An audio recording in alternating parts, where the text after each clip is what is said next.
வணக்கம்.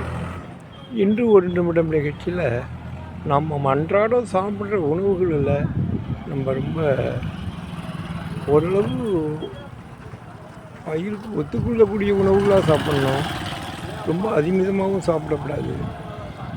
இது என்னென்னா கோடையாக இருக்கிறதுனால இந்த ஃபாஸ்ட்டு ஃபுட்டு, இந்த பீஸா, நூடுல்ஸ் அது இது எல்லாத்தையும் சாப்பிடாம ஓரளவு இயற்கையான உணவில்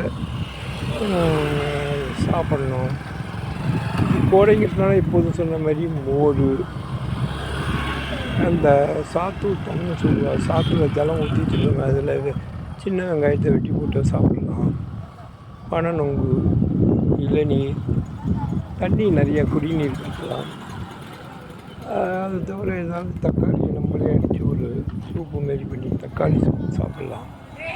தக்காளி சூப்பு அப்படி ஏதாவது நம்ம பண்ணி சாப்பிட்றோம்னா ஓரளவு ஹெல்த் இருக்கும். பழங்களை டைரெக்டாக வாங்கி நம்ம ஜூஸ் கடையிலேன்னு பண்ணாமல் பழ ஜூஸுகள்லாம் நம்மளே பண்ணி வாங்கி பழங்கள் அடித்தோம்னா பழ ஜூஸு உடம்புக்கு ஹெல்த்து.